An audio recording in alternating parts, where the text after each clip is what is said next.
زویا داجي راشه بازار ته لاړ شي یو کیلو ټماټر راوړه. ټماټر کوس مې داجي ته وویل چې ټماټر په 400 روپۍ کیلو دي، نو دړه بیمار دی، ښه ښکاره راته مړي، او نن سبا په یو مړي باندې 50,000 روپۍ لګي، ځکه چې خیراتونه هم پکې شي، وریجې به هم پخې، شل قصې قطارې دي، نو به د دې نه دا 400 روپۍ تاوان ښه دی، ځان به په چاړو ووامه، خو داجي ته به ووایم چې شی ارزان دی. یا زویا دا څه سوچ کې لاړې؟ راشه ما سره کښېنه، څه ځان سره خبرې کې؟ یاره داجي خبره داسې ده که نه، ما چې په ټماټرو باندې څه کوو مړه، د ټماټرو نه خو بغیر هم کټوۍ پخېږي، ما چې غوټ مې له 1 کیلو سیوان راوړی وي هغه به مې راته کټ کړو، صحت دپاره دې ډېر ښه دي. بچې سیوان د مستۍ شی دی او ټماټر د مجبورۍ شی دی، 1 کیلو راوړه، د پرونه یې څه ختم دي چې کټوۍ کې یې واچو. ښه زه داجي زه ځمه، خو دا ور بند که ګاونډیانو پیشو ساتلې راځي بیا دلته د کټو مټو کې خوله وي. یا زما کمقله زویا پیشو په ور نه راځي، هغه په دیوال راوړي. داجي ایم سوري، راځه ور بند که. الو زنانه، نو یو چې دې پلار کره لاړه شي بیا دې رڼه نه کېږي. هغه داجي مې راته ټماټر یاد کړي وي، کیلو ټماټر راوړه، خو داسې کار دی چې ګورې کټوۍ ته هسې ور ښکاره کوه، ور ویې نه چې بس کټوۍ ته پته لګي چې ټماټر دی، نورې ور وانه چې ګورې په 400 روپۍ کیلو دي، طبعي سړي له کوي، دا خو 500 روپۍ دی اړي چې هغې کې مونږ په 400 ټماټر راوړو، دا څه به کوو؟ بیا به ګورې د جومات مخې ته څادر خورو، خیر به غواړو. او زر راځه بیا.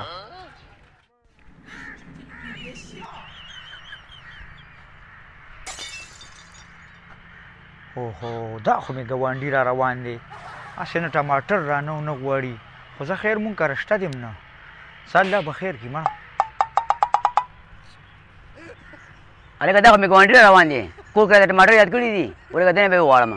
او خیر ګاونډي په خیر رالی، هغه تېر شوی اختر دی مبارک شه، روژې ته رابې عبادتونه مونځونه څنګه اخي؟ بلکل خیر دی، والله ټماټر ډېر ګران شوي یار. ښه ده چې ګران شو که نه مړی لم لږې تیکې وخوړې، چې تیکو وړله به ورلو تش ټماټر به یې راته واچول.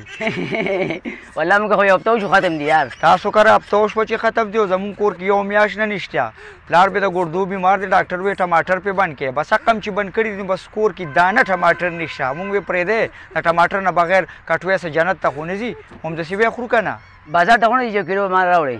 نه نه مړه بازار کې څه کومه، بازار څه ګناهګار ځای دی، ته هم ترې ځان ساته، خدای دې مونږ ټول د بازار وساتي. ښه والله زما خو 1 کیلو پکار دی. خدای دې بی خو باسه د پیسو اقربي دې راغلې ده، په 400 روپۍ کیلو دي، چې 1000 روپۍ دې وسه نورې کې دوړو تروړه پې کېږي، دوړو تروړه پې ولې نه وړې؟ ځه کور ته انې بانې ورته کوه، ته په ټماټر اوسه کې. والله دا خو یې ښه ویلې، دا بس واپس کور ته ځم. او که نه هله چې ستې سوړه واغږي شابه. ټماټر په 400 راځه، 400 روپۍ کیلو، 400 روپۍ کیلو، 400 روپۍ کیلو وروړه، 400 روپۍ کیلو.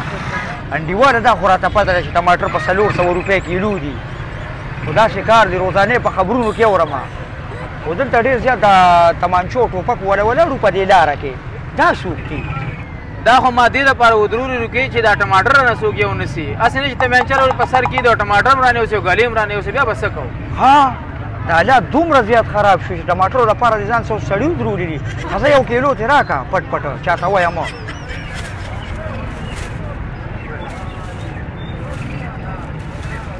الا زوی خو مې راغې بچې ټماټر دې راوړل؟ وای داجي ډېر زیات ستړی شوم، او ټماټر مې راوړل داجي، په دغه چارګي کې مې کېښودل، پخول یې پېښ او خلک یې پېښه بیا. ښه دې وکړ بچې، په 100 روپۍ کیلو یې درکړل.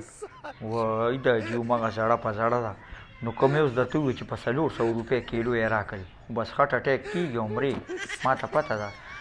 داجي په 30 روپۍ کیلو یې راکړل. وای زویا په اختر کې خو په 200 روپۍ کیلو، دا خو ډېر ارزان شوي دي که نه؟ منډه واپس لاړ شه، یو دړی نور راوړه، خویندې به دې راځي چې هغوی له هم ورکړو. وای داجي خټ اټیک. ملګرو که دا ویډیو هم خوښه شوي نو دا مخکې شیر کړئ او یو لایک هم ورکړئ.